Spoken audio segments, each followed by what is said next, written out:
Orientation description, किस तरह से ओरिएंटेशन को डिसाइड किया जाना है उसको देखेंगे। ठीक है, तो आज का टॉपिक मैं स्टार्ट करता हूँ ओरिएंटेशन डिस्क्रिप्शन से।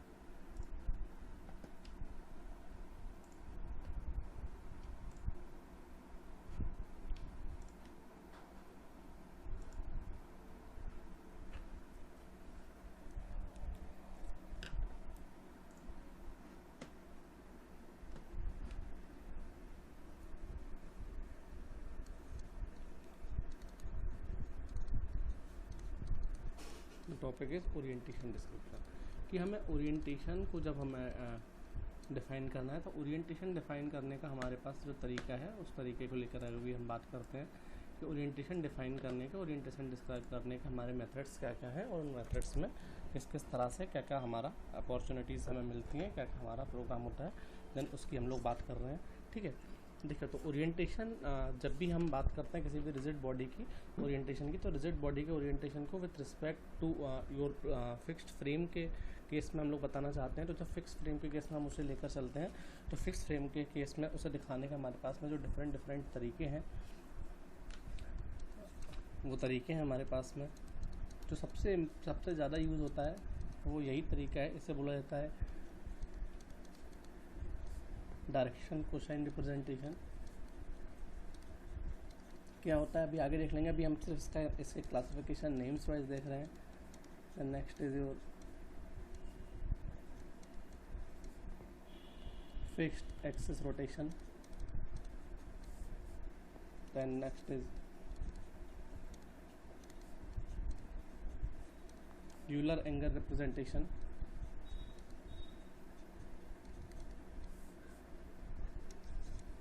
next is your single and double axis rotation,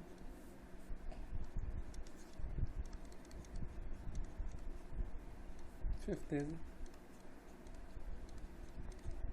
Euler parameters. ठीक है, इसमें सभी के अपने अपने एडवांटेज डिसएडवांटेजेस हैं जो हम जैसे जैसे आगे देखते जाएंगे हमें मिलते जाएंगे। तो अभी जो हम अपनी सबसे पहली मेथड है डायरेक्शन कोसाइन, उससे इसको स्टार्ट करते हैं।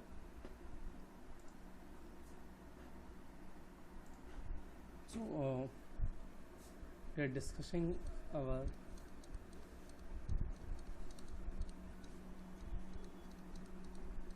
Direction cosine representation.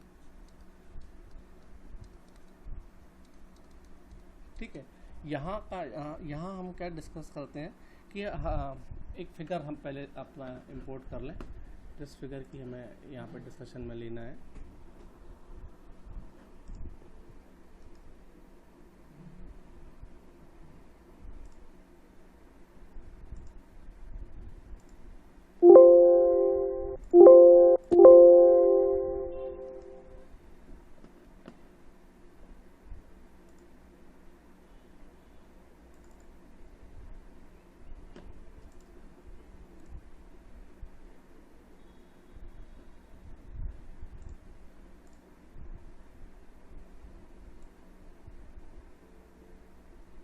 देखिए ये फिगर है, इस फिगर का हम डिस्कशन कर रहे हैं। ठीक है, तो हम इस डिस्कशन में क्या क्या लेके चलना है उसको देखेंगे कि टू डिस्क्राइब द ओरिएंटेशन और rotation of a rigid body consider the motion of moving frame M. ठीक है, हम यहाँ पर इस मूविंग फ्रेम एम की बात कर रहे हैं। ये मूविंग फ्रेम एम जो है हमारी, ठीक है, ये this is our moving frame M, this is the moving frame M की बात हो रही है। ठीक है, इस मूविंग फ्रेम एम की हम बात कर रहे हैं with respect to fixed frame F. ये हमारी फिक्स्ड फ्रेम एफ रही। ठीक है, विथ वन पॉइंट फिक्स्ड से हमने ये कंसिडर कर लिया कि जो एक फिक्स पॉइंट होना है, वो फिक्स पॉइंट कौन सा होना है, वो फिक्स पॉइंट जो है हमारा that is the origin of your fixed frame, that is the your fixed point is your origin of fixed frame. अभी हम सिर्फ नोमेनक्लेचर देख रहे हैं कि ठीक है कि हमें डायरेक्शन कोसाइन में जाना है, तो हम अगर किसी रिजिड बॉडी का रिप्रेजेंटेशन करना चाहते हैं तो हमने ये देखा है अभी कि हम कंसीडर कर लेते हैं कि हमारे पास में एक मूविंग फ्रेम एम है जो मूव कर रही है with respect to fixed frame F, और उसे हमने फिक्स्ड फ्रेम कहा गया है जिसमें एक पॉइंट फिक्स है, और उस पॉइंट को हमने क्या कंसिडर किया कि let it be the origin of this fixed frame. ठीक है, ओके। नाउ अब आप देख रहे होंगे इसमें आपके पास में यू वी एंड डब्ल्यू, ठीक है, तीन हमारे यूनिट वेक्टर्स जो हैं वो हमारे ड्रॉ होके बने हुए हैं। ठीक है, देखिए ये आपका यूनिट वेक्टर आ रहा है, देखिए this is your u, this is your v and this is डब्ल्यू। ठीक है, ये हमारे यूनिट वेक्टर यू वी डब्ल्यू इज द यूनिट वेक्टर है। ठीक है, और unit vector with reference to x y z. ठीक है, एक्स वाई जेड के रेफरेंस में हमारे ये तीनों what it is called the unit vector है कि ठीक है, यू वी डब्ल्यू the three unit vector Poynting along the coordinate axis. ये देखिए आप, ये मूविंग फ्रेम जो हो रही है हमारी, ठीक है, मूविंग फ्रेम के एक्स वाई जेड जो है वो क्या क्या है, देखो यहाँ मैं बताता हूँ कि जो हमारी फिक्स्ड फ्रेम है, ठीक है, उस फिक्स्ड फ्रेम में हमारे पास में एक्स वाई जेड है, और वहीं जब हमने अपनी फ्रेम को मूव कराया तो मूविंग फ्रेम में एक्स वाई जेड हमारे क्या बन चुके हैं, यू वी एंड डब्ल्यू। ठीक है, एक्स के करस्पॉन्डिंग जो मूवमेंट मूविंग फ्रेम आई वो यू आई, वाई से ए आई और जेड से डब्ल्यू आई। ठीक है, तो यहाँ पर हमारे इस तरह से हमारी फ्रेम मूव कर रही है। ठीक है, similar to so this u v डब्ल्यू जो है वो क्या हो रहा है हमारे, ये यू वी डब्ल्यू हमारे यूनिट वेक्टर है on this moving frame u v डब्ल्यू, और जो स्मॉल एक्स वाई जेड हमने कंसिडर किए हैं, स्मॉल एक्स वाई जेड जो है वो यूनिट वेक्टर है, वो कहाँ पर है, unit vector on the fixed frame. ठीक है, एक्स वाई जेड जो है वो भी हमारी यूनिट वेक्टर है, जो कहाँ पर, देखिए एक्स वाई जेड ये है हमारे, this is the x, this is the y and this is z, so this x y z is what our, this is our unit vector in the x y z direction. okay, हाँ, अब हमें देखिए इसमें हमें करना क्या है, since each of the unit vectors you v W denotes the position of a point at a unit distance from the origin. ठीक है, कि जो यू वी डब्ल्यू है हमारे, वो हमें क्या बता रहे हैं कि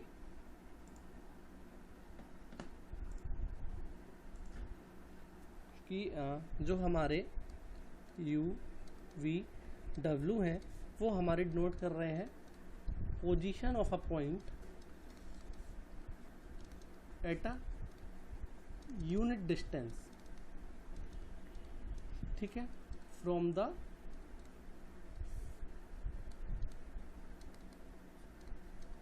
origin of axis of frame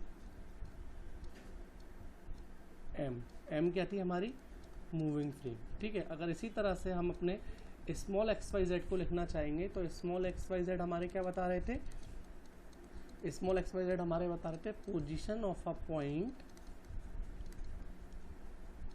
eight a unit distance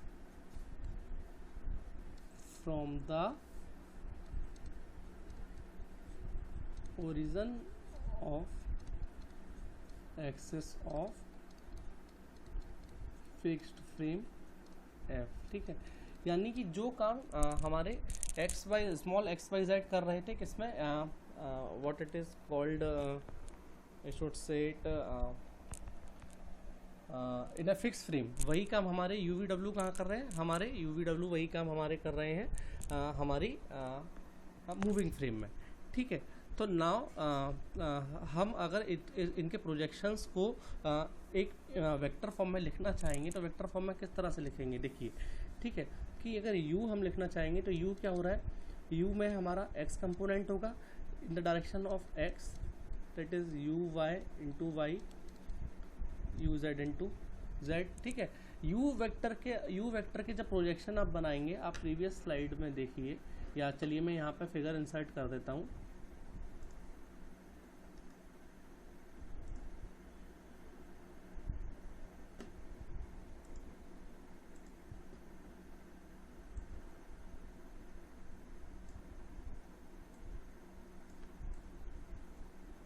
देखिए आपको यहाँ पर जो मैं दिखाना चाह रहा हूँ वो आप देख पाएंगे। देखो जो u हमारा वेक्टर जा रहा है, ठीक है, ये u वेक्टर है।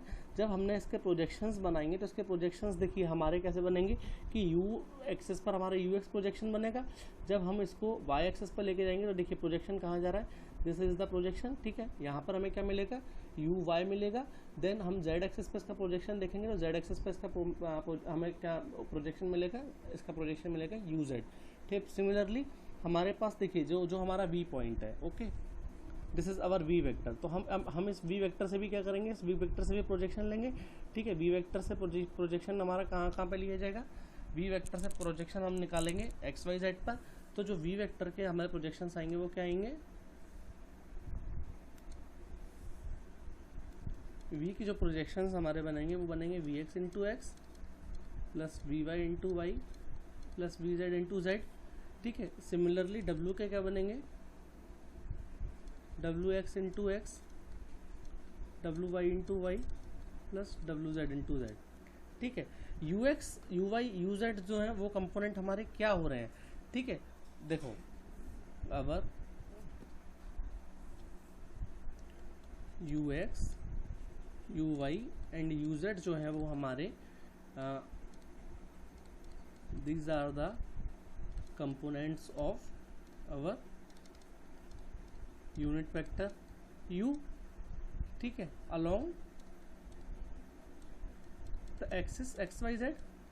अभी हमने ऊपर देखा था, ये देखिए कि u v w क्या होंगे, पोजीशन ऑफ फिक्स, ठीक है, फ्रेम के साथ कंसिडर में x y z।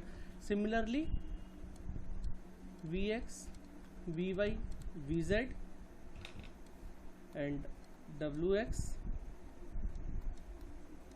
w y and w z वो भी क्या होंगे, कंपोनेंट ऑफ यूनिट वेक्टर। ये हमारे यूनिट वेक्टर v के, ये यूनिट वेक्टर w के हमारे क्या बनेंगे, ये हमारे कंपोनेंट हो जाएंगे इनके वेक्टर्स के along the unit vector axis, that is the along x y z, ठीक है। नाउ हम जिस फिक्स पॉइंट p की बात कर रहे हैं कि now the point p on the any rigid body, ये जो पॉइंट p है, जिस पॉइंट p को हम कंसिडरेशन में लेके चल रहे हैं, ठीक है। नाउ हम इस p की बात कर रहे हैं। नाउ अगर हम इस p को रिप्रेजेंट करना चाहेंगे तो इस p का रिप्रेजेंटेशन हमारा कैसे बनेगा, इस p का रिप्रेजेंटेशन हमारा क्या बनेगा, देखिए आप, ये p से प्रोजेक्शंस हमारे चलेंगे तो p हमारा क्या है, अभी हम मूविंग फ्रेम के रिस्पेक्ट में इसको लिखते हैं, ठीक है। तो ये बनेगा P U into U plus P V into V plus P W into W, okay. ये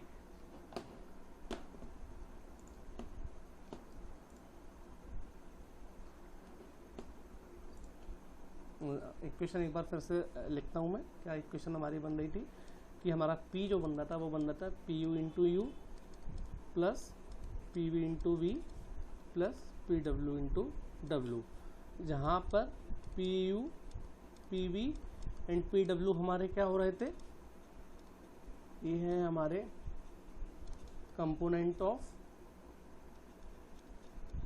vector p along u v w, ठीक है। Axis of which frame, we are talking about the moving frame. अभी हम moving frame के respect में इसकी consider कर लेके चल रहे हैं, ठीक है। नाउ अब हम क्या करेंगे कि हमने इसके पहले हमारे जो इक्वेशंस देखी थी जिसमें हमने देखे थे कि u इक्वल्स टू क्या था हमारा, u इक्वल्स टू था U X into x plus U Y into Y plus U Z into Z. Similarly v and w जो हमारे बने थे इसके पहले की स्लाइड्स में हम देख चुके हैं। वी एक्स मैं फिर से लिख देता हूँ आपको कन्फ्यूज़न ना रह जाए।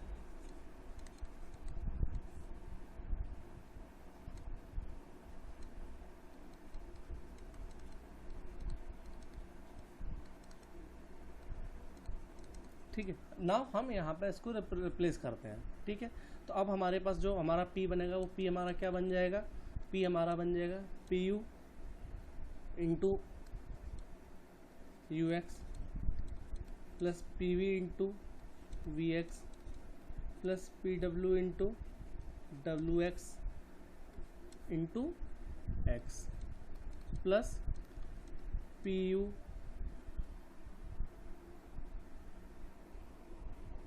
Into U Y, P V into V Y, P W into W Y into Y, plus ये देखिए ये यू वी डब्ल्यू जो है हमने वो इन इक्वेशंस, इस इक्वेशन में यू वी डब्ल्यू की जगह पर रिप्लेस कर दिए। ठीक है, अब हमें क्या बनेगा, P U into U Z plus P V into V Z plus P W into W Z. ठीक है, जब हम इसको कंपेयर करेंगे तो अब आप इस इक्वेशन को, ठीक है, कंपेयर करेंगे तो आप देखेंगे, ठीक है, अगर इस इक्वेशन को हमने किससे कंपेयर करेंगे, जो हमारी इक्वेशन थी, ठीक है, कि P X plus P Y plus P Z वाली इक्वेशन, जो एक इक्वेशन हमने इसके पहले देखी थी, ठीक है, कि जो हमारा वेक्टर पी था वो वेक्टर पी के कंपोनेंट हमारे किस तरह से थे, वो पी के कंपोनेंट थे P X, P Y and P Z. ठीक है, अब नाउ अगर आप इसको इससे कंपेयर करते हैं तो ये एक्चुअली क्या था, P X into x plus P Y into Y plus P Z into Z. तो यहाँ से आपको पी एक्स का कंपोनेंट क्या मिलेगा, P U into U X plus P V into V x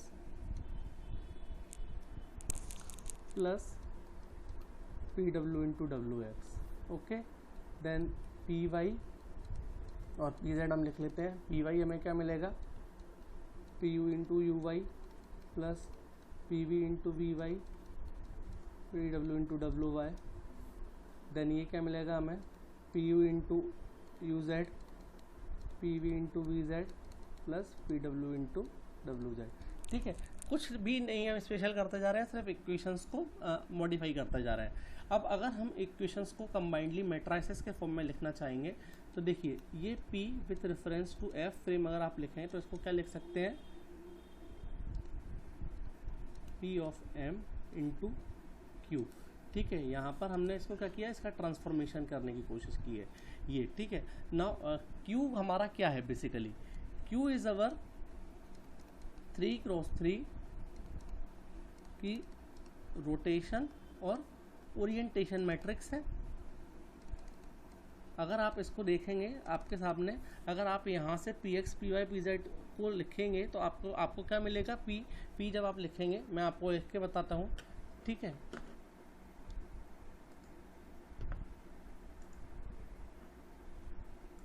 देखिए यहाँ से जब आपने देखा कि जो P with reference to F हमारा क्या था, ये था हमारा पी एक्स पी वाई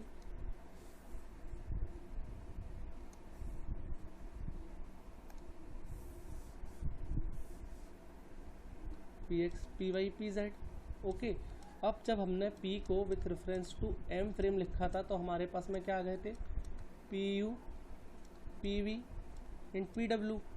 ठीक है, तो हमारी अगर Q मैट्रिक्स लिखने की कोशिश करेंगे तो Q मैट्रिक्स हमारी क्या बनेगी, Q मैट्रिक्स बनेगी हमारी U X U Y U Z, V X V Y V Z, W X W Y W Z. ठीक है, और या अगर आप इसको लिखते हैं तो ये बनेगी U transpose of X V transpose of X W transpose of X, U transpose of Y V transpose of Y W transpose of Y, U transpose of Z V transpose of Z and W transpose of Z. ठीक है, आप देखिए कि Q जो है हमारी, मैंने आपको बताया Q क्या है, हमारी रोटेशन और ओरिएंटेशन मैट्रिक्स जो क्या कर रही है। ठीक है, this Q which is your rotation और transformation matrix, it transform the point P from the frame M to F। अब आप देख लीजिए कि पॉइंट P को हम क्या करा रहे हैं, सिर्फ यहाँ पे ट्रांसफॉर्म करा रहे हैं। ठीक है, अब आप देखिए कि जो कॉलम है जो हमारे, ठीक है, the column of matrix M की Q की हम बात करते हैं। ठीक है, तो कॉलम हमारे क्या हो रहा है, nothing but the component of orthogonal. ठीक है, देखिए ऑर्थोगोनल कंपोनेंट है कि आपका ut ऑफ x जो होगा मैं पहले सबसे ये स्टेटमेंट पहले आप लोगों को लिख देता हूँ कि स्टेटमेंट जो मैंने अभी आप लोगों को बताया वो स्टेटमेंट क्या था कि the columns of Q R your orthogonal components. Orthogonal components क्या होते हैं? ऑर्थोगोनल कंपोनेंट्स वो कंपोनेंट्स होता है जिनके बीच का एंगल कितना होता है 90 डिग्री। ठीक है, orthogonal components means between them angle is 90 degree. अब आप देखिए, आप जानते हैं कि जो हमारा 3 डायमेंशनल मैप व्यू बनता है, ठीक है, this x this y and this z, ठीक है, या इसको x y और z लिखेंगे तो आप जानते हैं कि तीनों वेक्टर्स एक दूसरे से कैसे होते हैं परपेंडिकुलर 90 डिग्री पे। ठीक है, यानी कि हमारे जो इसके कॉलम के कि ut of x, ut of y and ut of z तीनों एक दूसरे से कैसे होंगे 90 डिग्री टू ईच अदर होंगे, यानी कि दे आर ऑर्थोगोनल। ठीक है ना, देखो वीडियोस आपको 2 बार देखने पड़ेंगे क्योंकि ये जो मैथमेटिक्स का पार्ट है, अब आप लोग मैथमेटिक्स में इतना ध्यान कभी नहीं देते हैं और ये मैथमेटिक्स बेस्ड पूरा का पूरा पार्ट जो है आपका चल रहा है। ठीक है, तो आप देखिए जो आप लोगों को बताया कि जो कंपोनेंट्स हैं हमारे क्यू मैट्रिसेस के वो ऑर्थोगोनल है, unit vector UVW within the fixed frame F। ठीक है, तो अगर ये ऑर्थोगोनल है तो they should satisfy one condition. ठीक है, वो कंडीशन क्या होगी? ut of u equals to vt of v equals to wt of w, ये कैसा होगा 1 होगा। ठीक है, this is the condition to satisfy for orthogonality. ठीक है, ऑर्थोगोनलिटी के लिए ये हमारी कंडीशन होनी है। ठीक है, क्या हो, इसको हम क्या लिख सकते हैं? ut of v equals to vt of u, या this is equivalent, this is equals to ut of w either equals to wt of u equals to vt of w wt of v, ये हमारे क्या होंगे? ये हमारे होंगे 0। ठीक है, तो हम ये बता सकते हैं कि फॉर हमारे जो 3 ऑर्थोगोनल वेक्टर्स UVW होंगे वो क्या कंडीशन को होल्ड करेंगे? This should be like this, u cross v से अगर आप निकालेंगे तो आपको w मिलेगा, v क्रॉस w से अगर आप निकालेंगे तो आपको u मिलेगा, और w और अगर u से आपने क्रॉस करेंगे तो v मिलेगा। ठीक है, ये आप समझ सकते हैं कि हम कहाँ से देखने की कोशिश कर रहे हैं। ये सारी की सारी चीज़ हमारी ऑर्थोगोनलिटी कंडीशन से, तो इसके हिसाब से हमारी now hence 3x3 rotation matrix Q denoting the orientation of moving frame. ठीक है, it denotes the orientation of moving frame, आप देख चुके हैं दैट इट डिनोट्स द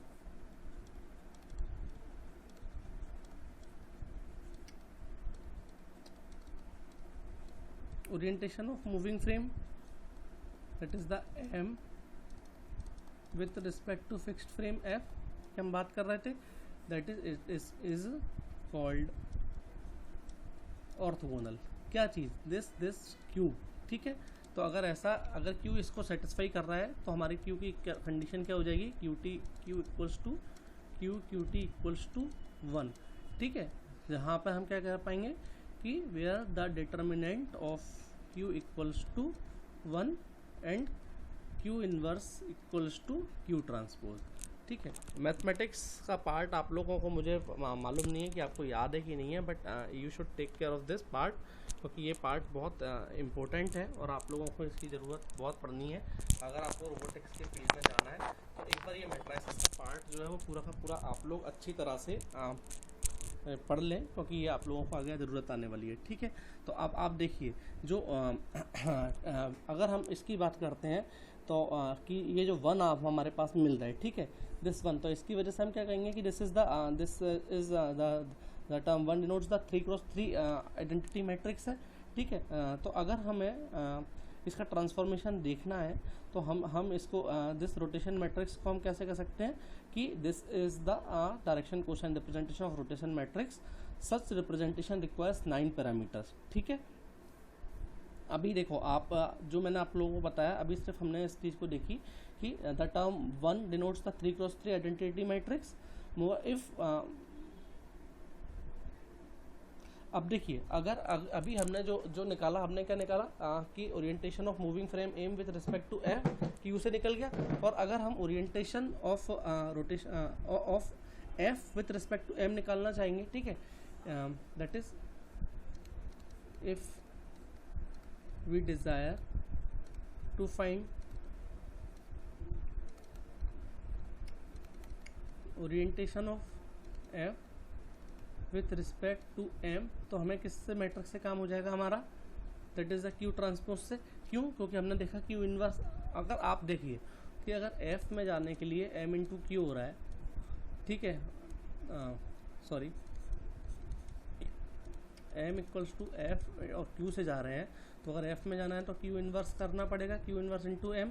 और q इन्वर्स का मतलब क्या है हमारा, q ट्रांसपोज, जिसको हम डॉट इस तरह से भी लिख सकते हैं। ठीक है, सो यहाँ से हमें पता लगता है कि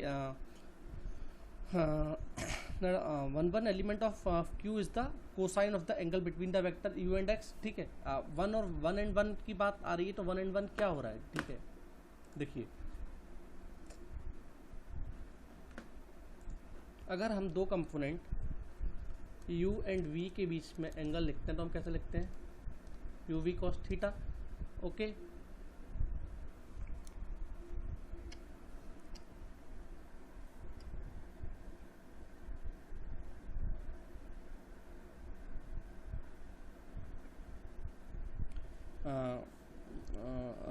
इक्वेशन 5.16। ओके, सो ठीक है, that is the one element of q is the cosine of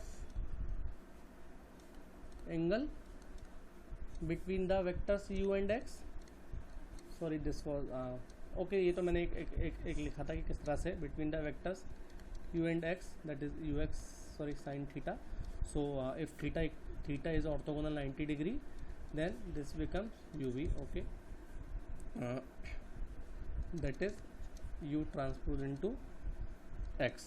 ठीक है, the same holds true with other element. ठीक है, अगर हम जो ut ऑफ x की बात करें, सिमिलरली वो हमारे लिए vt of y and wt of z इन सभी एलिमेंट्स में हमारे साथ में आएगा। तो हम ये कह सकते हैं कि ये जो हमारी रोटेशन मैट्रिक्स है, इस रोटेशन मैट्रिक्स को ही हम डायरेक्ट कोसाइन रिप्रेजेंटेशन कहते हैं। Hence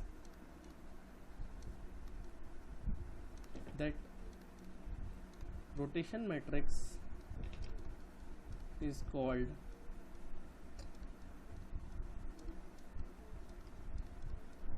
your direction cosine representation. ठीक है, मैट्रिक्स Q क्या थी, एक बार फिर से आप देख लो, मैट्रिक्स Q आपकी थी ux uy uz vx vy vz wx wy wz। This equals to क्या था हमारा, ut of x ut of y ut of z vt of x vt of y vt of z wt x wt y। ठीक है, ये matrix हमारी क्या है, इसके जितने भी एलिमेंट हैं, ये एलिमेंट हमारे, यही हमारी डायरेक्शन कोसाइन रिप्रेजेंटेशन बता रही है। तो ठीक है, अगर हमें डायरेक्शन कोसाइन रिप्रेजेंटेशन में जाना है तो we should request 9 parameter, it is the elements of 3x3 matrix Q। ठीक है,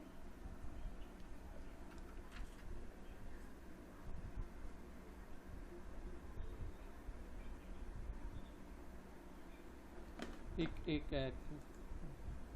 क्वेश्चन देख लेते हैं और उस क्वेश्चन से हम निकालने की कोशिश करते हैं। मैं इमेज इंसर्ट कर लेता हूँ आपकी।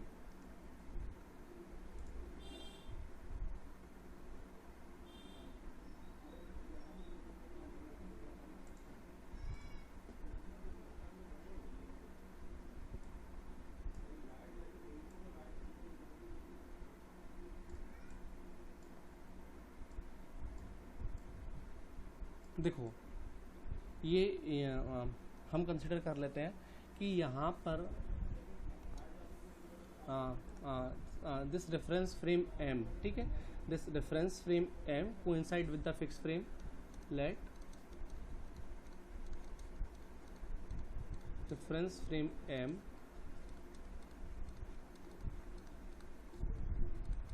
coincides with the fixed frame F. Okay, now the frame M is rotated by an angle alpha, ठीक है। स्टार्टिंग की कंडीशन में जो था वो क्या था, this is the F and this is the M, okay, they coincide, ठीक है। now we are moving the frame F with an angle alpha, ठीक है, हमने F को अल्फा डिग्री से मूव कराया। So this is F, now this is your moving frame M, ठीक है। हमने इसका मूवमेंट जो लिया है वो कहाँ कंसिडर किया कि हमने this movement is along the Z axis, ठीक है, जैसा कि आप इस फिगर में देखिए, ठीक है, कि ये जो हमारा मूवमेंट है, ठीक है, alpha towards the by an angle about the axis Z, ठीक है। Now the unit vectors of the new frame M, ये जो नई फ्रेम M है इसके यूनिट वेक्टर्स जो हैं उसे हमें लिखना है। तो उसके यूनिट वेक्टर्स जो हैं वो हमारे किस तरह से लिखे जा सकते हैं, आप देखिए कि with reference to frame F की हम बात कर रहे हैं, तो ये क्या बनेगा हमारा cos alpha then sin alpha 0, ठीक है। किस तरह से बनेगा कि अब आप देखिए, ठीक है, एक्स एक्सिस से अगर आप लेना चाहेंगे तो आपको क्या मिलेगा u cos अल्फा, ठीक है। देन आपको यूनिट वेक्टर है तो u इक्वल्स टू 1 हो जाएगा। देन अगर आप y एक्सेस से देखेंगे तो y एक्सेस से आपको क्या मिलेगा, देन आपको मिलेगा v साइन अल्फा, ठीक है। देन इधर z एक्सेस पर हमें क्या मिलेगा, z एक्सेस से तो हमने मूवमेंट लिया है, दैट इज हमारा 0, ठीक है। नाउ हम v की बात करते हैं। अगर v को हम देखेंगे तो v हमें क्या मिलेगा, ये देखिए, अगर हम v को मूवमेंट देख रहे हैं तो v का मूवमेंट हमें क्या मिलेगा, minus sine alpha with respect to x axis, ठीक है, और with respect to y axis this and 0 this. Now z axis, ठीक है। अब z के टुवार्ड्स आप देखिए कि z के टुवार्ड्स जब हमने देखा तो z से x एक्सेस से कोई लेना देना नहीं है 0, y से लेना देना नहीं है 0, देन z एक्सेस से हमने उसको जो एक 1 का रोटेशन दिया, ठीक है। तो अब हमारे पास में sorry this u v and this is u with this is w,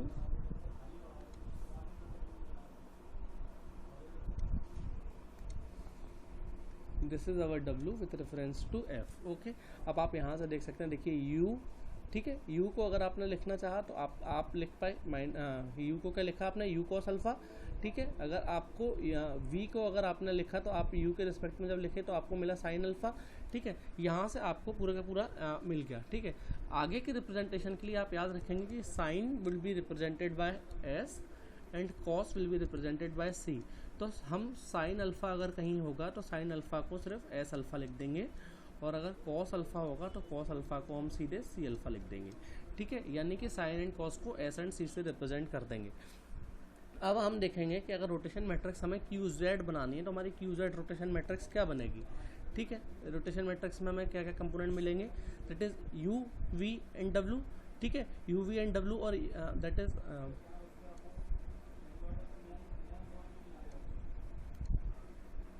यहाँ हमें क्या मिलेंगे, u v w लिखने होंगे हमें with reference to frame f, ठीक है। यानी कि u of f, v of f और w f लिखेंगे हम, तो यहाँ से हमें जो मिल जाएगा, हमारा क्या मिल जाएगा, this will becomes your cos alpha minus sine alpha 0, sine alpha cos alpha 0, then 0 0 and 1, okay.